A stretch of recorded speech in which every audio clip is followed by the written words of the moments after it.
Pitt beat UConn today, 24-21, come from behind victory. Pitt was down 21-6 at one point and didn't score the go-ahead points until time expired on Dan Hutchins' 18-yard field goal.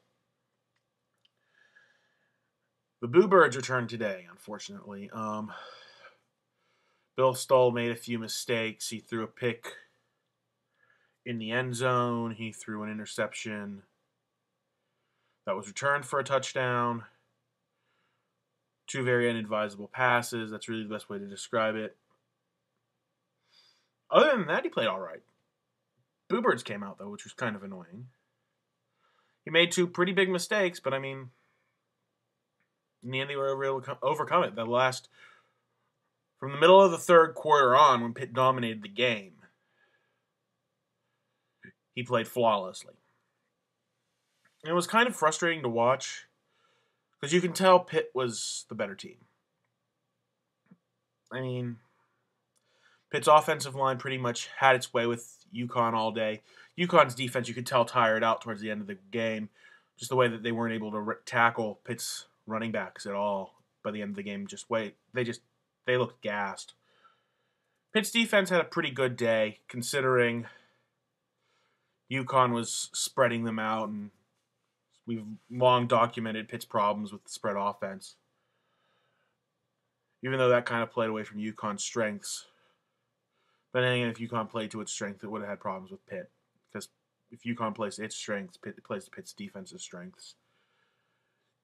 Very frustrating first half. I again thought, a lot like last week against Louisville when we went down going into halftime, that we were the better team and we were obviously the better team and we should have been up by about 10 points. But just didn't happen that way with Stoll's interception in the end zone, with Dion Lewis dropping what would have been a touchdown pass on the first drive of the game. We should have had a lead at halftime.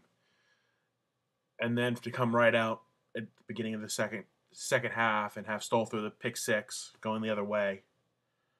And then for the defense to give up another drive to get to 21-6.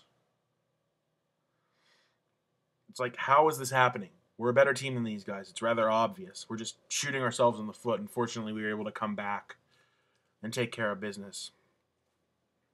The drive in the fourth quarter to get the game-winning field goal was a very good drive. So, Pitt's 5-1 now.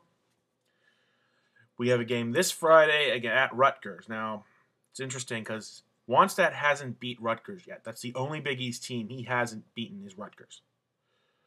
I think we'll win. I think we're a better team. Again. It's usually a good idea. Usually I like to pick the team that's the better team, and I think Pitt's a better team than Rutgers.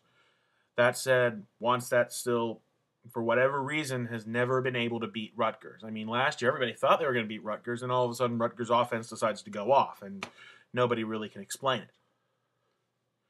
It seemed like Rutgers had a really bad half first year, and then they turned it around against us and had a really good second half of the year.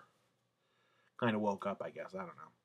So, but frustrating, but the end result was very satisfying. 5-1. No complaints here. About where I expect we were going to be at this point in the year. All right. Take care.